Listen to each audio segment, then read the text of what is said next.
నమస్కారం అండి. డాక్టర్ మోవా శ్రీనివాస్ మాట్లాడుతున్నాను, కార్డియాలజిస్ట్ని. ఇంట్లో కామన్‌గా గురక పెట్టి నిద్రపోయే వాళ్ళని మనం కామన్‌గా చూస్తుంటాం. గురక పెట్టి పడుకుంటే వాళ్ళు చాలా బాగా నిద్రపోతున్నారని ఒక నమ్మకం ఉంది బేసికలీ. అది నిజానికి కరెక్ట్ కాదు. అది అపోహ మాత్రమే. సో, గురక పెట్టడం పక్కన వాళ్ళందరికీ ఎంతో అమ్యూజ్మెంట్‌ని చాలా అందరికీ నవ్వు కలిగించొచ్చు గాక, కానీ గురక పెట్టే వాళ్ళకి మాత్రం ఎవరైతే ఆ ప్రాబ్లమ్ ఫేస్ చేస్తున్నారో వాళ్ళకంత కంఫర్టబుల్ సిట్యుయేషన్ కాదు అది. ఎందువల్లంటే గురక ఎక్కువగా పెట్టడం వల్ల వాళ్ళకి చాలా ప్రాబ్లమ్స్ తర్వాత కాలంలో వచ్చే అవకాశం ఉన్నది. సో, దీన్ని ఇంగ్లీష్‌లో మీకు తెలిసినట్టుగా స్నోరింగ్ అంటారు. తెలుగులో గురక అంటారు. దీన్ని ఒక సైంటిఫిక్ పద్ధతిలో చెప్పాలంటే స్లీప్ డిజార్డర్డ్ బ్రీదింగ్ అంటారు. అంటే నిద్ర లయతప్పిన ఊపిరి వల్ల నిద్రాభంగం జరగటం. సో, ఈ నిద్రాభంగం జరిగినప్పుడు కాంప్లికేషన్స్ వస్తాయి. అవేంటి? 50-60% మందిలో వీళ్ళందరిలో కూడా బీపీ ఎక్కువగా ఉంటుంది. మెల్లమెల్లగా పోయి అది ఊపిరితిత్తుల మీద ప్రెషర్ పెరగడం, ఊపిరితిత్తుల్లో ప్రెషర్ పెరగడం, గుండె రిథం తప్పి కొట్టుకోవడం, ఇట్లాంటి కాంప్లికేషన్స్ తర్వాత వాళ్ళకి వస్తాయి. సో, దానికి పోయే ముందు బేసికలీ దీన్ని స్లీప్ డిజార్డర్డ్ బ్రీదింగ్ అంటే లయతప్పినటువంటి ఊపిరి వల్ల నిద్రాభంగం వచ్చి నిద్ర సరిగ్గా లేకపోవటం వల్ల రకరకాల ప్రాబ్లమ్స్ వస్తూ ఉంటాయి. సో, ఇట్లాగా ఉన్న వాళ్ళకి ఏమవుతుంది, రాత్రి వీళ్ళు పడుకున్నప్పుడు వాళ్ళ గురక వల్ల నిద్ర డెప్త్ స్లీప్ అండ్ గాఢ నిద్ర పట్టదు వాళ్ళకి. గాఢ నిద్ర ఎప్పుడైతే రాత్రి లేదో బాడీ కంపెన్సేట్ చేయడానికి ట్రై చేస్తుంది. సో, ఏమవుతుంది, రాత్రి వాళ్ళు పడుకుంటారు కానీ నిద్ర పట్టదు వాళ్ళకి. సో, మంచంతో అటు ఇటు దొలుతుంటారు, లేస్తుంటారు, కూర్చుంటుంటారు, అంతా అవుతుంటుంది. ఒక్కొక్కసారి వాళ్ళ కాన్షియస్గా మెలకువరు కూడా వాళ్ళకి నిద్ర బ్రేక్ అవుతుంటుంది. సో, దానివల్ల ఏమవుతుంది, పగలపూట ఎక్కువ నిద్రపోతుంటారు. ఎక్కడ కూర్చుంటే అక్కడ తూలుతూ ఉండటం ఇది చాలా కామన్. మీరు చూస్తున్నారు, ఎస్పెషల్లీ పొట్ట ఎక్కువగా ఉండి లావుగా ఉన్నవాళ్ళు కూర్చుని ఒక్క 5 నిమిషాలు ఎక్కడన్నా కూర్చుంటే చాలు పగలపూట వాళ్ళు తూలుతుంటారు. టీవీ చూడటానికి కూర్చుంటే వాళ్ళు మొత్తం అంతా కూడా నిద్రపోతూనే ఉంటారు. ముందుకు తూలు కూర్చుంటారు. సినిమా హాల్కి వెళ్తే తూలుతుంటారు. ఎక్కడ పడితే అక్కడ వాళ్ళు నిద్రపోవడం చూస్తుంటాం. వయసు ఎక్కువగా ఉన్నవాళ్ళు వాళ్ళు కూడా ఎక్కడ పడితే అక్కడ కూర్చుని నిద్రపోవడం చూస్తుంటాం. ఇది ఎక్కువగా నిద్రపోవటం కాదు, వాళ్ళు రాత్రి నిద్ర లేకపోవటం వల్ల పగటిపూట దాన్ని వాళ్ళు కాంపెన్సేట్ చేస్తున్నారు. సో, డే టైమ్ స్లీపీనెస్ అంటే పగలపూట ఎక్కువగా నిద్రపోవడం, నిద్ర వచ్చినట్టుగా కనిపించడం, పొద్దున్నే లేవగానే తలనొప్పి ఉండటం, రాత్రిపూట వాళ్ళు నిద్ర లేకపోవటం వల్ల కార్బన్ డైఆక్సైడ్ బిల్డప్ అయిపోయి పొద్దున్న లేస్తే తలనొప్పి వస్తుంది. సో, పగలపూట నిద్రపోవటం, పొద్దున్న లేస్తే ఎర్లీ మార్నింగ్ వాళ్ళకి తలనొప్పి ఉండటం, ఈ నిద్ర సరిగ్గా లేకపోవటం వల్ల మతిమరుపు ఎక్కువగా ఉండటం, ఒక్కొక్కసారి ఎక్కువ కాలం ఉంటే అది డిప్రెషన్ లాగా కూడా సిమ్టమ్స్ ఉండడం జరుగుతూ ఉంటుంది. ఎక్కువ మతిమరుపులాగా ఉండడం అనేది చాలా కామన్. ఎందుకంటే పగలపూట నిద్రమత్తులో ఉంటారు వాళ్ళు, రాత్రి నిద్ర లేదు. సో, వాళ్ళకి బుర్రలోకి ఈవెంట్ సరిగ్గా రిజిస్టర్ కావు, ఎక్కువగా మతిమరుపు ఉన్నట్టుగా కనిపిస్తూ ఉంటుంది. రాత్రి నిద్ర లేకపోవటం వల్ల మరి మెకానిజం తర్వాత చెప్తారు. రాత్రిపూట మాటికి వాళ్ళు యూరినేషన్ లేవడం, మగవాళ్ళల్లో ఒక 50-60% మందిలో ఈ ప్రాబ్లం ఉన్న వాళ్ళకి సెక్షువల్ పొటెన్సీ తగ్గడం, అంగం గట్టి పడకపోవడం, ఇలాంటి కాంప్లికేషన్స్ అనేవి కూడా ఉంటాయి. కాకపోతే వీళ్ళందరిలో కూడా కామనెస్ట్ ప్రాబ్లం ఏంటంటే 50-70% మందికి అధిక బీపీ వస్తుంది. ఎందువల్ల, ఎప్పుడే రాత్రి మనం పడుకున్నప్పుడు నిద్ర వచ్చినప్పుడు శరీరం నిద్ర ఎందుకు పెట్టిందంటే శరీరంలో అవయవాలకి రెస్ట్ కావాలి. అప్పుడు హార్ట్ రేట్ తగ్గుతుంది, అంటే ఆ గుండె కొట్టుకునే చలనం తగ్గుతుంది, బీపీ తగ్గుతుంది.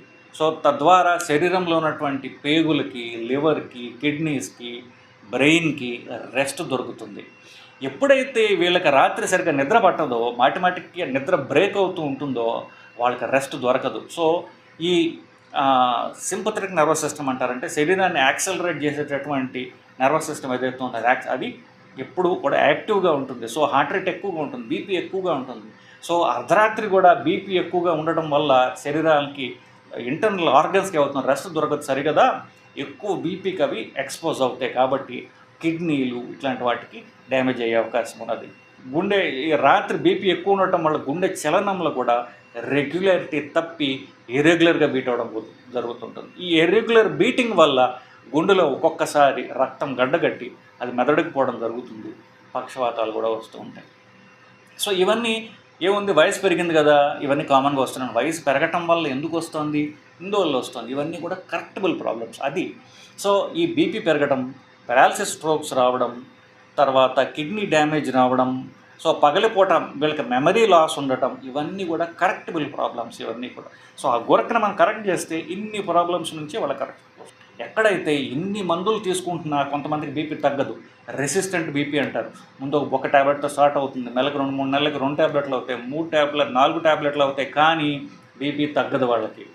ఇట్లాంటి వాళ్ళలో కామనెస్ట్ కాజ్ ఏంటంటే ఈ sleep disordered breathing or obstructive sleep apnoea. మీరు మెడికల్ టర్మ్స్ రాయాలంటే కొంతమంది డాక్టర్లు వాళ్ళు మాట్లాడటం అలాగే మాట్లాడతారు, రాయడం కూడా ఫుల్ ఫామ్స్ రాయకపోవడం వల్ల మీకు తెలియకపోవచ్చు, OSA అని రాస్తారు, అబ్స్ట్రక్టివ్ స్లీప్ ఏప్నియా. ఇది ఆ జబ్బు పేరు, గురక నుండి వచ్చేటటువంటి బ్లాక్ అన్నమాట. మనం దీని మెకానిజం చూస్తే చాలా సింపుల్ అండి, పెద్ద కష్టమేం కాదు. సో అట్లా మెల్లగా తీస్తారు. అది ఊపిరి అవసరం, నిద్రపోయే వాళ్ళకి అంత ఊపిరి అవసరం లేదు కాబట్టి శరీరము బ్రెయిన్ ఏం చేస్తుందంటే దాన్ని ఇలా మెల్లగా తగ్గిస్తుంది. అప్పుడు ఈ ఎయిర్ పాసేజెస్లో, గాలిపోయే ప్యాసేజెస్లో ఎప్పుడైతే సన్నబడ్డాయో అదే ఎక్కువ గాలి సన్న ప్యాసేజెస్ గుండా పోయేటప్పుడు ఆ చప్పుడు క్రియేట్ అవుతుందన్నమాట. ఇప్పుడు ఎవరైనా పడుకున్నప్పుడు ఏమవుతుంది, ఈ అంగిలి భాగంలో ఉన్నటువంటి ఎముక ఉండదు కదా, సాఫ్ట్ టిష్యూస్ అవి వెనక్కి పడతాయి. ఒకవేళ ఎవరైనా మనిషి లావుగా ఉండడం చేత ఈ గడ్డం కింద ఎక్కువ ఫ్యాట్ ఉందనుకోండి, పడితే ఏమవుతుంది, ఈ ఫ్యాట్ పోయి వెనక్కి పడుతుంది, అది నాలికని పైకి పుష్ చేస్తుంది. అప్పుడు పుష్ చేసినప్పుడు ఎయిర్ పాసేజెస్ నేరో అవుతాయి. కానీ ఈ నేరోడ్ ఎయిర్ పాసేజెస్ గుండా నిద్రపోవడం వల్ల గాలి ఎక్కువగా తీసుకుంటున్నప్పుడు ఈ నేరోడ్ ఎయిర్ పాసేజెస్ ఓపెన్ కావు. ఎందువల్ల, పడుకునండి ఈ బరువు అంతా వెనక్కి ఉంది కాబట్టి. సో ఆ సౌండ్ ప్రొడ్యూస్ అవుతుంది. ఈ సౌండ్ ప్రొడ్యూస్ అవుతుంది అది, కానీ నేరో పాసేజ్ వల్ల గాలి లోపలికి సరిగ్గా పోదు. సో ఏమవుతుంది, మెలకు వస్తుంది వాళ్ళకి. మెల్లగా ఏమవుతుంది, మెలకు పూర్తిగా కూడా రాదు, కానీ సబ్కాన్షియస్గా బ్రేక్ అవుతుంది, నిద్ర భంగం వస్తుంది, మళ్ళీ నిద్రపోతారు, మళ్ళీ భంగం వస్తుంది, మళ్ళీ నిద్రపోయే ప్రయత్నం చేస్తారు. ఇలాగ బ్రోకెన్ స్లీప్ ఉంటుంది, గాఢ నిద్ర అంటూ జరగదు వాళ్ళకి అసలు. నేను చెప్పినట్టుగా పగలంతా నిద్రపోవడానికి ట్రై చేస్తుంటారు పాపం. ఇట్లా కొన్ని సంవత్సరాల పాటు జరుగుతుంటుంది. ఎస్పెషల్లీ ఎవరైతే గడ్డం కింద ఎక్కువ ఫ్యాట్ ఉంటుందో, అంటే జనరల్గా ఎక్కువ వాళ్ళకి ఫ్యాట్ ఎక్కువ ఉంటుంది, ఊబకాయం ఉంటుంది, దానిలో భాగంగా వాళ్ళకి ఇక్కడ ఫ్యాట్ ఎక్కువ ఉండటం వల్ల ఈ పర్టికులర్ ప్రాబ్లం అనేది ప్రొడ్యూస్ అవుతూ ఉంటుంది. సో దీనికి ట్రీట్మెంట్ ఏమిటి కామన్గా, ఇది ఇంకొకటి ఇందాక చెప్పుకున్నాం, దాని గురించి కూడా చెప్తాను. ఏంటి, పెద్దవాళ్ళకి వయసు ఎక్కువ ఉన్న వాళ్ళకి, 80 వయసు దాటిన వాళ్ళకి పెద్ద లావు ఉండరు వాళ్ళు, కానీ మజిల్ టోన్ తగ్గిపోతుంది. వాళ్ళు ఎక్సర్సైజ్ చేయరు, మజిల్ టోన్ మెయింటైన్ చేయరు.